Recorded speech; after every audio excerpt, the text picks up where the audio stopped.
विश्वशांतीचे अग्रदूत तथागत सिद्धार्थ गौतम बुद्ध, स्त्री शिक्षणाच्या प्रणेत्या क्रांतिज्योती सावित्रीबाई फुले, भारतीय राज्यघटनेचे शिल्पकार डॉक्टर बाबासाहेब आंबेडकर तसेच तमाम बहुजन महापुरुषांना मी अभिवादन करते आणि मी माझ्या वक्तृत्वाला सुरुवात करते। सूरज क्या जाने चांद क्या होता है, सूरज क्या जाने चांद क्या होता है, धरती क्या जाने आसमान क्या होता है। सूरज क्या जाने चांद क्या होता है, धरती क्या जाने आसमान क्या होता है। जो जिंदगी भर भगवान के नाम पर भीख मांग कर खाए, उनको क्या पता कि भारतीय संविधान क्या होता है, भारतीय संविधान क्या होता है। आजचा आपला विषय आहे भारतीय संविधान आणि आपली जबाबदारी। संविधान करते डॉक्टर बाबासाहेब आंबेडकर यांनी 26 नोव्हेंबर 1949 ला या भारत देशाला संविधान सुपूर्द केले आणि 26 जानेवारी 1950 पासून या देशाची वाटचाल ही संविधानानुसार सुरू आहे। भारतीय लोकांची आणि आपली सुद्धा काय गंमत आहे पहा। जगातील सर्वात बेस्ट संविधान जे या भारत देशाचा आत्मा आहे त्या संविधानातील कलमा, सूची, तरतुदी याची माहितीच आपल्याला नाही। ते तर सोडा, संविधानाचं पुस्तकच आपल्या घरी नाही, तर मग नेमकी आपली जबाबदारी तरी कोणती हे आपल्याला कसे समजणार। संविधानानुसार देश चालतो की नाही, समाजातील प्रत्येक घटकांचा विकास होतो की नाही हा प्रश्न उभा राहतो आणि म्हणून आपण आज थोडं संविधान समजून घेऊ। आपल्या संविधानात 3 सूची, 12 परिशिष्टे आणि 395 कलम आहेत। त्यातील पहिली कलम म्हणजे भारत हे संघ राज्य आहे, म्हणजेच भारतातील जे 29 घटक राज्य आहेत त्यांचा संघ हा भारत आहे, हिंदुस्थान नाही, हे प्रथम लक्षात असू द्या। पण आजकाल काही राजकारणी आपल्या देशाचा भारत म्हणून उल्लेख न करता हिंदुस्थान म्हणून उल्लेख करतात आणि गंमत म्हणजे आपलेच बांधव टाळ्या वाजवतात। म्हणजेच ना खाता ना वही तुम बोलो वो सही अशी स्थिती आहे। तेव्हा आपण त्यांना घटनेची पहिली कलम काय आहे हे समजावून सांगण्याची जबाबदारी ही आपली सर्वांची आहे। आपला अधिकार संविधानाच्या भाग 3 मध्ये कलम 32 मध्ये मताधिकार म्हणून आहे, म्हणजेच आपण आपला प्रतिनिधी निवडणे आणि प्रतिनिधींनी संसदेत जाऊन जनतेच्या हिताचा आवाज उठवून त्यासंबंधी कायदे करणे हा हेतू असतो। पण आपण आपल्या मताचा योग्य वापर करतो का, योग्य प्रतिनिधी निवडतो का हा मोठा प्रश्न आहे। मतदाना दिवशी प्रलोभनाला विसरून जातो, मुठभर चिवडा कपभर दारू तुम्ही सांगाल त्यावर शिक्का मारू, अशाने कसे होईल दादा। एकीकडे आमचे तरुण मित्र तर मतदानच करीत नाही, मतदाना दिवशी पार्ट्या पिकनिक आयोजित करतात, रांगेत उभे राहून मतदान करायला लाज वाटते आणि यामुळे मताधिकार कलमेची जबाबदारी आपण योग्य रीतीने पार पाडतो का, तर याचं उत्तर आहे नाही। कुछ लोग कहते हैं कि देश भ्रष्ट और बूढ़े लोगों के हाथों में है, ये पूरा सच नहीं है। देश भ्रष्ट और बूढ़े लोगों के हाथों में इसलिए है क्योंकि जवान और सज्जन लोग राजनीति में आगे नहीं आते। आपला भारत देश हा अनेक जाती, धर्म, पंथ, भाषांचा विविधतेने नटलेला देश आहे। संविधानाची कलम 14 ते 18 यामध्ये समानता आहे। मग मणिपूर येथे महिलेची नग्न धिंड काढून तिची हत्या करण्यात आली, पुरुषाने पाशवी बलात्कार केला, तेव्हा कुठे गेली समानता।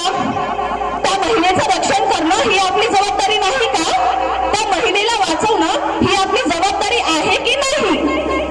असं जर संविधानच मोडीत निघायला लागलं तर हा देश उद्ध्वस्त होईल, कारण संविधान खतरे में तो देश खतरे में और देश खतरे में तो आप लोग खतरे में, ये बात ध्यान से समझो। भारतीय संविधानाच्या निर्मितीनंतर 1976 मध्ये 42व्या घटना दुरुस्तीनुसार नागरिकांना मूलभूत कर्तव्य आणि जबाबदाऱ्या सांगितल्या आहेत। त्यातील काही कर्तव्य मी सांगते। एक, संविधानाचं पालन करा आणि त्याचे आदर्श म्हणजेच राष्ट्रध्वज, राष्ट्रगीताचा सन्मान करा। खरं तर आपण फक्त 15 ऑगस्ट 26 जानेवारीलाच राष्ट्रध्वजाचा सन्मान करतो।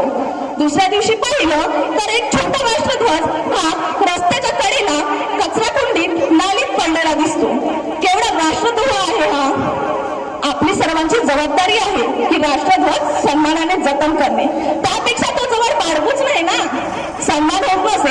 अपमानही कशाला करायचा? घर घर तिरंगा यामध्ये आपण राष्ट्रध्वज घरी लावलो, पण अनेक जण तो खाली उतरवत नाही, हवेने त्याच्या चिंध्या होतात। हे पाहून मन विसन्न होते। त्या तिरंगा ध्वजासाठी अनेक देशभक्तांनी आपले प्राण दिले, ते यासाठी का? हा विचार होणे अति आवश्यक आहे। तेव्हा आपण यापुढे राष्ट्रध्वजाचा सन्मान करणे ही आपली सर्वांची जबाबदारी आहे। तर स्वातंत्र्यासाठी राष्ट्रीय चळवळीचा प्रेरणा देणाऱ्या आदर्श मूल्यांची जपणूक करा। आदर्श मूल्य म्हणजे मी प्रथम भारतीय आहे, प्रेम, समानता, बंधुभाव, राष्ट्रप्रेम या आदर्श मूल्यांची जपणूक करणे ही आपली सर्वांची जबाबदारी आहे। 3. राष्ट्राचं रक्षण करा। देशाने हात दिल्यावर राष्ट्राची सेवा करा। जेव्हा कोणतेही संकट येईल तेव्हा सर्वांनी देशाप्रती आपले योगदान केले पाहिजे, त्यामध्ये रक्तदान सुद्धा असो। सर्वांनी रक्तदान करून आपल्या सैनिकांचे प्राण वाचवले पाहिजे। कोरोनासारखं संकट आलं तर सर्वांनी सहकार्य केले पाहिजे। सहकार्य करणे ही सुद्धा एक देशसेवाच आहे, संविधान रक्षण करण्याचे कार्य आहे, हे लक्षात असू द्या। 4. सर्व भारतीयांमध्ये समान बंधुभाव निर्माण करणे। जातीवाद, भाषावाद, संप्रदायवाद, आर्थिक विषमता ही लोकशाहीला घातक आहे, यापासून आपल्याला 4 हात लांबच राहावे लागेल। पण आजही काही भागात जातीवाद दिसून येतो। स्वार्थी राजकारण्यांनी भाषेवरून लोकशाहीला धक्का निर्माण केला आहे। धर्माधर्मात तेढ निर्माण करण्याचे कार्य चालू आहे।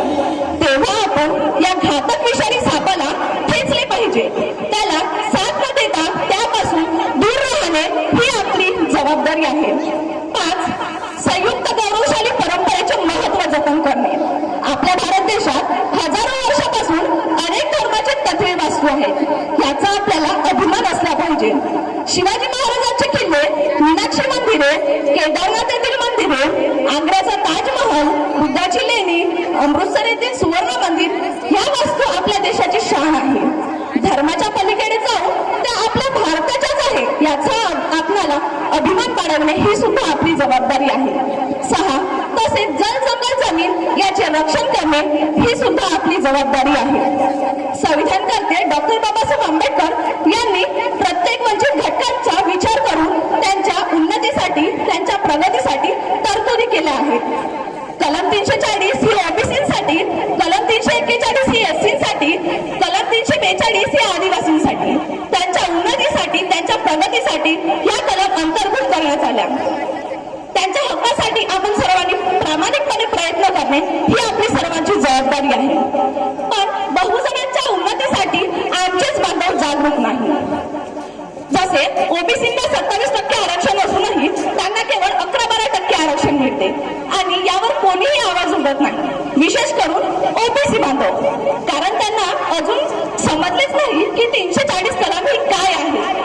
निवड बाबासाहेबांना दोष देत असतात। अरे भाऊ, बाबासाहेबांनी एससींच्याही अगोदर तुमच्यासाठी, तुमच्या उन्नतीसाठी, तुमच्या प्रगतीसाठी 340 कलम लिहिली, तेव्हा तुम्ही पहिले संविधान वाचा। आपल्या हक्काची जाणीव ठेवून आपले हक्क मागणे ही तुमची जबाबदारी आहे। आपले संविधान हे अतिशय उत्कृष्ट आहे।